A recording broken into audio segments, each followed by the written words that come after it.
என் அன்பு குழந்தையே, நீ மிகவும் ஆசையோடு எதிர்பார்த்த ஒரு உறவு உன்னை தேடி வரப்போகின்றது. அந்த உறவு உன்னுடைய வாழ்க்கையில் நுழையும் நேரம் உன்னுடைய வாழ்க்கையே பிரகாசமானதாக மாறிவிடும். உன்னுடைய வாழ்க்கையை நான் திருத்தி அமைக்கப் போகின்றேன். இனி உன்னுடைய வாழ்க்கை சந்தோஷமானதாக இருக்கும். உன்னுடைய அப்பா வாக்கு கொடுக்கிறேன். இனி உன்னுடைய மகிழ்ச்சிக்கு தடை இருக்காது. உன்னுடைய வாழ்க்கையில் வரும் சிறு சிறு தடங்கல்களும் இதன் பிறகு உன்னுடைய கண்களுக்கு தெரியாமல் போய்விடும். இதன் பிறகு உன்னுடைய வாழ்க்கையில் எந்த தீமையும் உன்னை அண்டாது. விரைவில் நீ கொண்டாடப் போகும் மகிழ்ச்சியை எதிர்கொள்வதற்கு தயாராக இரு. இனி கவலை வேண்டாம் என் கண்மணி. இனி எல்லோரையும் மதிக்க கற்றுக்கொள். யாரையும் கீழே கிடக்கும் காகிதமாக நினைக்காதே. போது உன்னுடைய கண்களுக்கு ஒன்றும் இல்லாதது போல் தோன்றுபவர்களும் ஒரு நாள் நிச்சயம் மீண்டு வருவார்கள். யாரையும் குறைத்து எடை போடாதே. யாருடைய வாழ்க்கை எப்போது மாறும் என்பது யாருடைய கைகளிலும் இல்லை. அது எப்போது மாறும் என்பதும் தெரியாது. ஆனால் நிச்சயம் மாறும். இன்று நன்றாக இருப்பவர்களும் நாளை கஷ்டப்படலாம். இன்று கஷ்டப்படுபவர்கள் நாளை சந்தோஷமாக இருக்கலாம். அதனால் இன்று நாம் கஷ்டப்படுகிறோம் என்று கலங்காதே. உன்னுடைய கைகளை பிடித்து உன்னை வழிநடத்தி உன்னை தூக்கி விடுவதற்கு உன்னுடைய அப்பா நான் இருக்கிறேன். உறவுகளுக்கு மதிப்பு கொடுக்க தெரிந்த நீ சந்தோஷமாக வாழப் போகின்றாய். என் குழந்தையே, அல்லும் பகலும் உன்னுடைய அப்பா நான் உன்னை பற்றி தான் சிந்தித்துக் கொண்டிருக்கிறேன். அதனால் உன்னை துஷ்ட சக்திகளும் நெருங்காது. அதனால் நீ பயப்படாமல் இரு. என் குழந்தைக்கு எப்போது என்ன தேவை என்பது எனக்கு தெரியும்.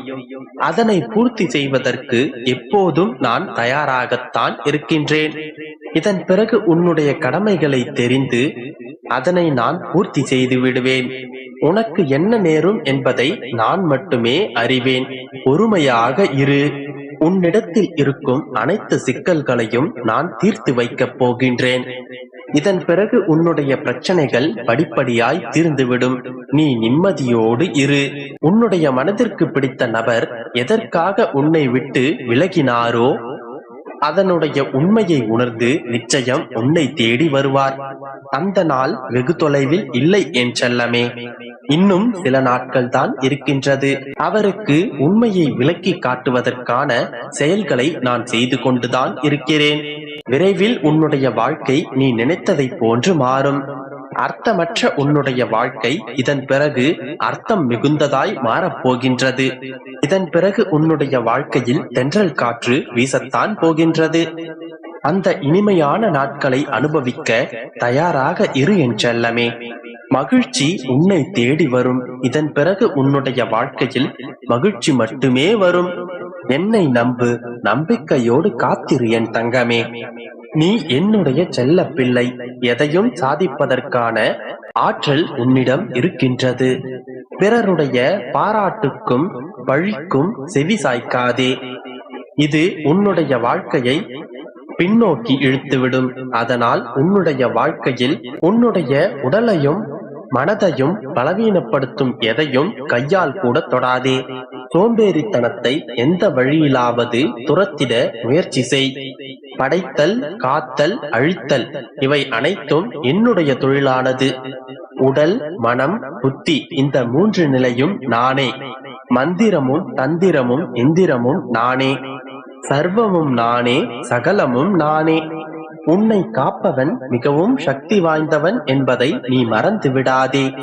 அமைதி கிடைக்க என்னுடைய ஆலயம் வா. மன நிம்மதியும் அமைதியும் நிச்சயமாக உனக்கு கிடைக்கும். என்னுடைய வார்த்தைகளின் மீது உனக்கு நம்பிக்கை இருக்கின்றதல்லவா? அப்படியென்றால் நான் சொன்னதுபடி நீ நடந்து கொள். நிச்சயமாக உன்னுடைய வாழ்க்கை சந்தோஷமானதாக மாறிவிடும். நீ எப்போதும் எதற்காகவும் பயந்து விடாதே. உன்னை காப்பதற்கும் கை தூக்கி விடுவதற்கும் உன்னுடைய அப்பா நான் இருக்கிறேன். இந்த தைரியம் இருக்கும்போது எதற்காக பயந்து கொண்டிருக்கிறாய்? பயம் கொள்வதால் எந்த விஷயத்தையும் உன்னால் சாதிக்க முடியாது. இந்த விஷயத்தை நான் திரும்ப திரும்ப உன்னிடம் கூறியிருக்கிறேன். ஆனாலும் நீ மீண்டும் மீண்டும் பழையதை நினைத்தே புலம்பிக் கொண்டிருக்கிறாய். எதிர்காலத்தை நினைத்து பயந்து கொண்டிருக்கிறாய். எப்படி சமாளிக்கப் போகிறோம் என்று வருந்திக் கொண்டிருக்கிறாய். என் செல்லமே, எப்போதும் உன்னுடைய அப்பாவின் அருளும் ஆசீர்வாதமும் உனக்கு உண்டு. பயப்படாதே, பயந்து நடுங்காதே. உன்னுடைய அப்பா நான் இருக்கிறேன்.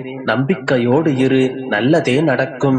என் அன்பு குழந்தையே, நான் உன்னோடு இருக்கும்போது ஏன் அப்படி நடந்து விடுமோ, இப்படி நடந்து விடுமோ என்று எந்நேரமும் கவலைப்பட்டு கொண்டிருக்கின்றாய். வருவது வரட்டும் என்று உறுதியாக, எப்பொழுதும் நிதானத்துடன், நம்பிக்கையுடன் செயல்பட்டு பார். அப்பொழுது நீ மிகுந்த பலனை அடைவாய். ஒரு காரியத்தில் ஏமாற்றமோ தோல்வியோ அடைந்தால் அதிலிருந்து நீ பெற்ற அனுபவத்தை வைத்து அடுத்த முயற்சியில் திறம்பட செயல்படு. மீண்டும் மீண்டும் தோல்வியடைந்தால் ஏன், எங்கு தவறு செய்கின்றோம் என்று ஆராய்ந்து பார். தோல்வியடைந்து விட்டால் வாழ்க்கை முடிந்தது என்று எந்த அர்த்தமும் இல்லை. எனவே எதற்காகவும் அஞ்சாதே. இந்த நிலை மாறி நீ விரும்பும் அனைத்தும் உனக்கு கிடைக்கும். நீ இப்பொழுதெல்லாம் எனக்காக விளக்கேற்றிக் கொண்டிருக்கிறாய் அல்லவா? அந்த தீப ஒளியில் என் மனம் குளிர்ந்தது. அந்த ஜோதியில் உன்னுடைய கர்ம வினைகளை நான் எரித்துக் கொண்டிருக்கின்றேன். நீ எனக்காக ஏற்றிய தீபங்கள் வீண் போகவில்லை. நீ ஏற்றிய தீபமே உன்னுடைய வாழ்வில் இருக்கும் இருளை நீக்கி வெளிச்சத்தை கொண்டு வரும். உன்னால் முடிந்தால் தினமும் ஒரு விளக்கை மட்டும் எனக்காக ஏற்றிக் கொண்டு வா. உன் மனதில் இருக்கும் மாயை விலகும். உன்னை சுற்றி இருக்கும் எதிர்மறை வினைகள் அகலும். இப்பொழுது இருக்கும் சந்தர்ப்பமும் சூழ்நிலையும் தான் உன்னை கெட்டவர்களாக்கி, கெட்டவர்களை உத்தமர்களாக்கி நிற்க வைத்திருக்கின்றது. ஆனால் உண்மை ஒரு நாள் உலகறிய வெளிவந்தே தீரும். அப்பொழுது யார் யார் எப்படி என்ற மாயை விளங்கும். மனம் எல்லோருக்கும் புரியும். வெறுத்தவர்களும், புறக்கணித்தவர்களும், தவறாக சித்தரித்தவர்களும் உன்னிடம் வந்து மன்னிப்பு கோருவர். உன்னிடமிருந்து விலகியவர்கள் கூட உன்னுடைய தகுதியை உணர்ந்து உன்னை தேடி வருவார்கள். ஒன்றை மட்டும் உன் வாழ்வில் மறக்காதே. உன் வாழ்வில் நடப்பது அனைத்தும் நீயாக விரும்பியது அல்ல. எல்லாம் இறைவனின் விருப்பம்தான். உன் வாழ்வில் ஒருவர் வருவதும் போவதும் முற்றிலும் இறைவனின் செயல். அவர்கள் வருவதை நினைத்து மகிழாதே, போவதை நினைத்து வருந்தாதே. அமைதியாக எல்லாவற்றையும் கடந்து செல்.